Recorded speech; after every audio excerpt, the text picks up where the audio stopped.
अगर आप diabetes patient है और आपको मीठा खाने से डर लगता है तो इस वीडियो के बाद मीठा खाने से आप डरेंगे नहीं, बल्कि आपको यह समझ आ जाएगा कि मीठे मीठे फल जैसे आम या चीकू या अंगूर ये खाना जरूरी है अगर आपको वाकई में डायबिटीज को ठीक करना है। एक छोटा सा एग्जांपल एक साइंस के माध्यम से आपको समझाता हूँ।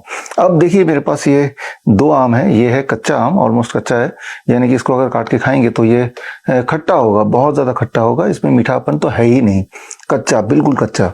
और लेकिन ये पेड़ से तोड़ने के बाद अगर ऐसे ही कुछ दिन हम रख दें तो ये अपने आप पक जाता है, ये मीठा आम बन जाता है। अब अगर आप किसी भी डॉक्टर के पास जाते हैं या किसी भी बुद्धिजीवी के पास जाते हैं फॉर दैट मैटर और बोलते हैं कि भाई ये दो आम है और मैं डायबिटीज पेशेंट हूं, क्या सलाह देते हैं? अगर मैं ये खाना चाहूं तो खा सकता हूं? सब बोलेंगे हाँ ये खा लीजिए, मीठा नहीं है तो आपको डायबिटीज नहीं बढ़ाएगा, शुगर नहीं बढ़ाएगा। ऑन द अदर हैंड आपको पहले से ही बताया हुआ है कि आप शुगर के पेशेंट, आपको मीठा नहीं खाना है, मीठा के बारे में सोचने से भी आपके लिए नुकसानदायक है। इसीलिए बहुत सारे डायबिटीज पेशेंट सालों साल तक अपने इच्छा को मार कर जो उनका सबसे पसंदीदा फल वो नहीं खाते हैं, ये सोच के कि मेरी डायबिटीज के लिए खराब है, जबकि क्या उससे आपकी डायबिटीज ठीक हो गई? Definitely not. तो अब एक सवाल मैं आपसे पूछता हूं, ये आपने कच्चा आम पेड़ से तोड़ के आपने रख दिया, कुछ दिन के अंदर ये कच्चा आम पक गया और वो येलोइश हो गया, ऐसे हो गया। इसको खाएंगे तो ये खट्टा है, इसको खाएंगे तो मीठा है। तो क्या आपको लगता है कि कुछ दिन के अंदर जब ये पेड़ से ऑलरेडी आपने काट के छोड़ा हुआ था तो न जाने एनवायरमेंट से कहां से शुगर इसके अंदर घुस गया और शुगर घुस के इसको मीठा बना दिया, अब ये मेरे लिए खतरनाक हो गया? क्या आपको लगता है कि the sugar content in this और the carbohydrate in this ripened mango इसमें ज्यादा है in comparison to this green mango? कच्चा आम में कार्बोहाइड्रेट और पके हुए आम में कार्बोहाइड्रेट बिल्कुल सेम होता है, बिल्कुल सेम। अगर वेट के कंपैरिजन में लें तो करीब 15% के आसपास इसमें भी कार्बोहाइड्रेट है, 15% के आसपास इसमें भी कार्बोहाइड्रेट है।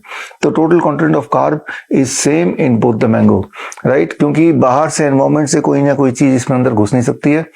तो ये मीठा हो गया, ये मीठा हो गया तो इसको देख के आप सोचते हैं कि इसके अंदर अब कार्ब का मात्रा बढ़ गया है और ये शुगर बढ़ाएगा। इसको जरा पहचानिए, इस साइंस को जरा समझिए। समझाने के लिए मैं ये यूज करता हूँ, ये माला का यूज करता हूँ। अब ये माला है, इसमें बहुत सारी मोतियां हैं, तो जो इसमें जो कार्ब है, स्टार्च, वो इस फॉर्म में है, मोती जो एक धागे से पिरोया हुआ है, तो ये माला बन जाता है। और जब इस आम को तोड़ के आप रख देते हैं तो कुछ दिनों में जब ये येलो होता है तो सिर्फ ये बदलाव होता है कि ये जो मोती जो एक साथ पिरोए हुए हैं, ये मोती अलग अलग बिखर जाते हैं, जिससे ये येलोइश आता है, रंग बन जाता है और जिससे टेस्ट में वो मीठा हो जाता है। बट जो टोटल नंबर ऑफ मोतियां हैं वो इसमें कार्ब कंटेंट वो इसमें जितना है उतना ही इसमें है, एग्जैक्टली सेम, राइट? तो सिर्फ फर्क इतना है कि ये ब्रेक डाउन होके फिर ये मीठा हो जाता है और ये एक चेन की तरह ये पिरोया होता है, तो उसकी जगह जो टेस्ट में आपको खट्टा लगता है। तो दोनों का जो कार्ब कंटेंट है एग्जैक्टली सेम है, वो ना तो कम है ना ज्यादा है। तो अगर डॉक्टर बोलते हैं ये खा सकते हैं तो ये भी खा सकते हैं, ये मीठा है तब भी खा सकते हैं, बल्कि ये खाना चाहिए, जितना ज्यादा खाएंगे उतना अच्छा है। और अगर हम कंपेयर करते हैं इसको बाकी फूड से, फॉर एग्जांपल जैसे मैंने बताया एक मैंगो में करीब 15% कार्ब कंटेंट है, चाहे वो कच्चा हो या पक्का हो। ऑन दैट कंपैरिजन अगर हम रोटी लेते हैं उसमें 70% कार्ब है, अगर मिलेट्स की रोटी लेते हैं तब भी 70% कार्ब है, अगर ब्रेड आप खाते हैं तो उसमें 80% कार्ब है, अगर आप राइस खाते हैं तो उसमें 80% से अधिक कार्ब है। तो उस लिहाजे से ब्रेड है, रोटी है, मिलेट्स की रोटी है, गेहूं की रोटी है, ये शुगर को बड़ी तेजी से बढ़ाता है। ये और इंडियंस में यही होता है, नाश्ते में रोटी सब्जी, लंच में रोटी सब्जी, या दाल चावल, और डिनर में भी दाल चावल या रोटी सब्जी। यानी कि जिस आप वो वाला डाइट ले रहे हैं जिसमें हाईएस्ट अमाउंट ऑफ कार्ब है और जिसके जो कि बहुत बड़ा एक कंट्रीब्यूटिंग फैक्टर है एक इंसान को डायबिटीज पेशेंट में कन्वर्ट करने में। तो इल्जाम किस पे लगा दिया? फलों पे लगा दिया, है, जबकि एक्चुअल कल्प्रिट कौन है? वो जो अधिक क्वांटिटी में आप रोटी सब्जी खा रहे हैं, दाल चावल खा रहे हैं, दैट इज द कल्प्रिट। तो जो कि बहुत सारे देशों में ऐसे होता है। फॉर एग्जांपल वियतनाम, जहाँ पे मेरे सेंटर्स हैं, वहाँ पे कार्ब्स लोग कम खाते हैं, बहुत कम। ग्रीन्स लोग ज्यादा खाते हैं, तो वहाँ डायबिटीज भी बहुत कम है। तो अब कंक्लूजन पे आते हैं। कंक्लूजन ये कि अगर आपको कुछ छोड़ना ही है, कम करना ही है, तो आप ग्रेन्स को कम कीजिए, आप रोटी को कम कीजिए, आप ब्रेड को कम कीजिए, आप चावल को कम कीजिए। तो क्या करना होगा अगर आपको डायबिटीज से पीछे छुड़ाना है? तो be on DIP diet. DIP diet मतलब, जैसे आपको पता है, 12 बजे तक आपको फलों पे ही रहना है।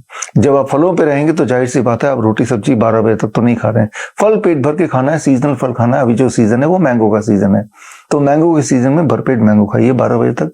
लंच और डिनर से पहले जो रोटी सब्जी दाल चावल अगर खा भी रहे हैं, उससे पहले आपको भरपूर सलाद देना है। सलाद में टमाटर, खीरा, मूली, गाजर, ककड़ी, मटर, सलाद पत्ता, प्याज वगैरह ये लेना है, और उसके बाद ही रोटी सब्जी दाल चावल खाना है अगर खा भी रहे हैं तो। और डिनर में भी यही करना है। जब आप ब्रेकफास्ट में खूब फल खाएंगे, जब आप लंच और डिनर में पहले खूब सारा सलाद खाएंगे, तो आपको एक इंटरेस्टिंग बात जो पता होनी चाहिए, ये ग्रीन से ये येलो कैसे बन गया? क्योंकि इसके अंदर कुछ लाइव एंजाइम्स हैं। उसी लाइव एंजाइम ने ये जो चेन है इसको ब्रेक किया, जिसकी वजह से ये येलो बना, जिसकी वजह से इसमें मिठास आई। ये लाइव एंजाइम सिर्फ लाइव फूड में होता है। फ्रूट्स एंड वेजिटेबल जब लाइव स्टेट में होते हैं, जो कच्चे स्टेट में होता है, उसी में होता है। और यही वो लाइव एंजाइम है जो आपके ब्लड शुगर के कंट्रोल में बहुत इंपॉर्टेंट रोल प्ले करता है। फॉर एग्जाम्पल, जब मान लो आप ब्लड शुगर के पेशेंट है और आपने, जैसे मैंने बताया, 12 बजे तक अपने आम खाने का डिसाइड किया। अब आम खाएं या केला खाएं या चीकू खाएं या अंगूर खाएं, जो भी आप खाएंगे वो अल्टीमेटली पेट में जाने वाला है। अब पेट से वो ब्लड वेसल में शुगर जब ट्रेवल करता है या करेगा, तो वो किस स्पीड से करेगा, कितना ट्रेवल करेगा कि नहीं करेगा, कब ट्रेवल करेगा, ये सारा कुछ is decided by the live enzyme. जो लाइव एंजाइम इस फूड का ही पार्ट है। बट अनलाइक दिस, जब आप रोटी खाते हैं, चावल खाते हैं, या मिलेट्स भी खाते हैं फॉर दैट मैटर, उसमें लाइव एंजाइम शून्य, 0 है। अब जब वो वाला कार्ब आपके पेट में जाता है, तो उस कार्ब को ड्राइव करने के लिए, उस कार्ब को डिक्टेट करने के लिए, उसको डायरेक्शन देने के लिए कोई लाइव एंजाइम मौजूद नहीं है।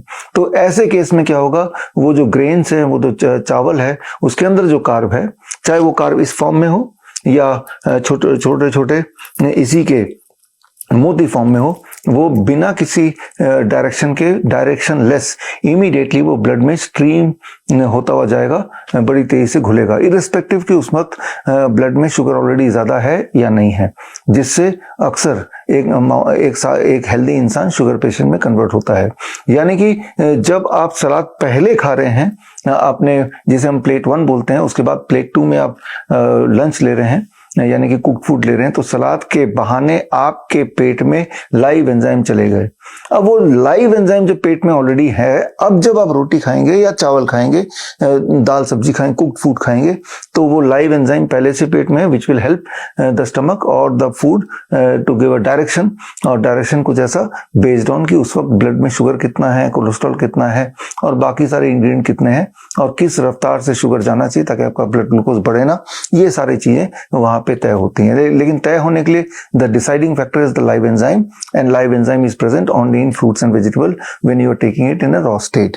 ये हमें समझना होगा। इसीलिए DIP डाइट लोगों में काम करता है, हमेशा काम करता है, और बिना किसी गड़बड़ के काम करता है, 100% टाइम काम करता है। DIP डाइट में मैं यही बोलता हूँ कि 12 बजे तक जो फल खा रहे हैं उसकी क्वांटिटी कितनी होनी चाहिए आपके बॉडी वेट अनुसार। मेरा बॉडी वेट 70 kg है, एक और शून्य लगा दिए तो 700 ग्राम, यानी कि मुझे कम से कम 700 ग्राम खाना है। मन किया तो इससे ज्यादा तो खा ही सकते हैं।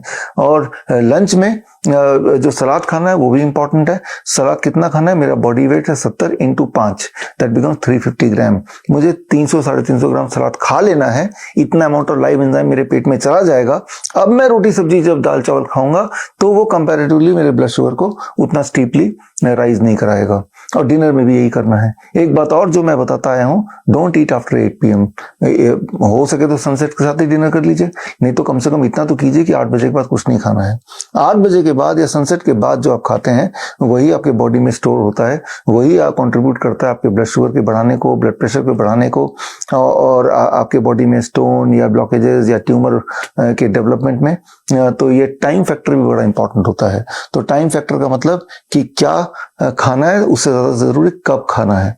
खास तौर पे मैंने बताया कि फलों को खाने का जो बेस्ट टाइम है that is in the morning, जब आपका स्टमक एम्प्टी है ऑलरेडी, राइट। तो और अगर यही वाला आम आप रात को खाएंगे से 10 बजे 12 बजे, राइट, तो ये आम can increase your blood sugar. So यहाँ पे इंपॉर्टेंट बात यह है कि टाइम ऑफ ईटिंग, इंपॉर्टेंट बात यह है कि lot of live enzyme which you get from fruits and vegetable. जब आप ये करते हैं या करेंगे, या जिन लोगों ने किया है उन्होंने ये देखा है कि DIP डाइट फॉलो करते ही, इरेस्पेक्टिव कि आप बहुत मीठे फल भी खा रहे हैं, आपका ब्लड शुगर एकदम नीचे आता है। आपको दवाई छोड़ना मजबूरी हो जाती है with in the second third day. आपकी इंसुलिन को टेपर डाउन करना जरूरी हो जाता है, नहीं तो आप हाइपोग्लाइसेमिक स्टेज में चले जाएंगे। Hypoglycaemia is more dangerous than hyperglycaemia, ये कई बार मैं बता चुका हूँ।